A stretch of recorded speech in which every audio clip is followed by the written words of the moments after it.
ही जमीन व्यवस्थित करण्यासाठी, पण त्याचा जो 7/12 आहे, जी जमीन आहे ती कुठल्या तरी दुसऱ्याच सावकाराच्या नावाने आहे आणि सावकार आता खूप चतुर झालेला आहे. आले काही दिवसात त्यांचा 7/12ला फेरफार लावून जातात, त्यांचे वारस लावून जातात.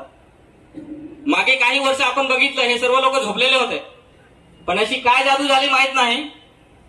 गेल्या 4-5 वर्षात हे सटासट कामं झालेली आहेत. आणि आपला जर का एखादा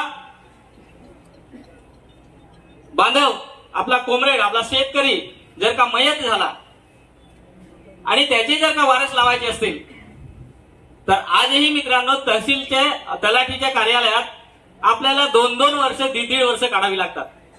ह्याला काय सांगायचं? हे सर्व करत असताना ही व्यवस्था चालण्यासाठी संविधान लिहिलं गेलेलं आहे, संविधान ठरवलं गेलेलं आहे. त्याच्यामध्ये सर्वांना त्या त्या पद्धतीचे अधिकार दिलेले आहेत आणि आपला आदिवासी समाज म्हणून आपल्याला अगदी विशेष अधिकार दिलेला आहे. मग ते विशेष अधिकार गेले कुठे? काय करतात हे लोक? खरं पाहायला गेलं तर ह्या लोकांना आपले विशेष अधिकार द्यायचेच नाही आहे. तेही सोडा, मूलभूत अधिकारही द्यायचे नाही आहेत. आणि म्हणून आपण बघा, आपल्या पूर्ण डहाणू तालुक्यातल्या शाळा बघा, जिल्हा परिषदच्या काय स्थिती आहे त्या जिल्हा परिषद शाळेमध्ये. 8 वर्ग असतील 2 शिक्षक, 5 वर्ग असेल 1 शिक्षक. आपल्या तालुक्यातील, आपल्या जिल्ह्यातील आदिवासी पोरे, डीएड बीएड झालेली पोरे शिक्षणासाठी, नोकरीसाठी ऑर्डर घेऊन तिथे थांबलेली आहेत. आणि कोणीतरी असा दगा फटका केला. दुर्दैव असं झालं की आपल्या शाळेला मिळणारा आपला जो शिक्षक होता तो मिळू शकला नाही. त्यावेळेची गोष्ट आहे, गेल्या वर्षीची. एक मित्र आपला, त्याने डीएड केलं होतं, ठाकरे म्हणून. त्याने सांगितलं की मी तुमच्या पाड्यात, तुमच्या गावात शाळेला ह्या महिन्यापासून, ह्या तारखेपासून रुजू होण्याची शक्यता आहे. आम्ही खुश झालो की जिथे 2 शिक्षक आहेत तिथे 3रा शिक्षक येईल, आमच्या पोरांना चांगलं शिक्षण मिळेल. आणि झालं काय, किती पेशांतर्गत होणारी भरती त्याला स्थगिती आणली गेली.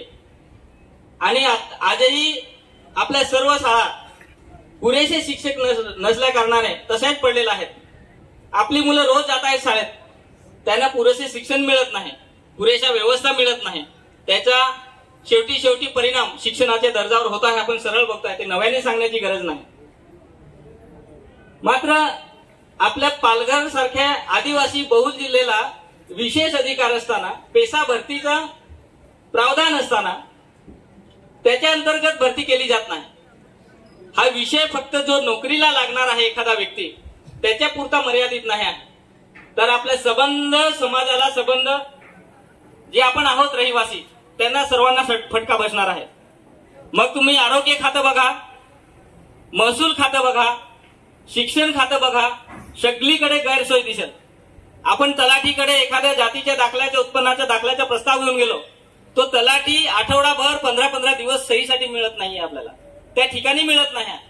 ही दुरावस्था झालेली आहे. आणि आपण म्हणतो की आदिवासींना ह्या क्षेत्रात, पेशा क्षेत्रात किंवा ह्या एरियात विशेष अधिकार प्राप्त झालेला आहे. कुठे गेले ते विशेष अधिकार? मग आपण असंच रडत बसायचं का? तर कॉम्रेड, आपल्याला आज जसं आहे त्याच्यापेक्षा खूप आक्रमक पद्धतीने आपल्याला हा संघर्ष करावा लागणार आहे. ह्या झोपलेल्या शासनाला, अधिकाऱ्यांना जागा करावं लागणार आहे. आणि म्हणून असं शांत राहून आपल्याला चालणार नाही. प्रत्येक वेळेस आपला आंदोलन आहे किंवा आपलं संघर्ष आहे, हे दिवसेंदिवस अगदी उग्र करत न्यावं लागेल. उग्र म्हणण्यापेक्षा तीव्र करत न्यावं लागेल. उग्र म्हणणार नाही, आपण हिंसक नाही आहोत, पण आपण हे आंदोलन तीव्र करत नेण्याची खूप गरज आहे. तर ही परिस्थिती आपले सर्व कॉम्रेड लक्षात घेतील. आपल्या विभागाकडून, तालुक्याकडून, युनिटकडून, पक्ष आणि संघटनेकडून ज्या ज्या सूचना येतील त्या सूचनेनुसार आपण नेहमी तत्पर राहणार आणि आपले अधिकार संघर्ष आणि आंदोलनातून त्या पद्धतीने आपण मिळवून घेणार. मागेही काही अधिकार आपण मिळवून घेतलेले आहेत, पण जमिनीसारखा अतिशय महत्वाचा आपल्या जीवन मरणाचा जो प्रश्न आहे तो खूपच गंभीर आहे. आणि म्हणून ह्या विषयासाठी आपण खूप गांभीर्याने घेतलं पाहिजे. तर कॉम्रेड, जास्त वेळ घेत नाही, बाकीचे वक्ते इथे बोलणार आहेत, त्यांचे मनोगत व्यक्त करणार आहेत. तर एवढे 2 शब्द बोलून मी इथे आपली रजा घेतो. इन्क्लाब जिंदाबाद.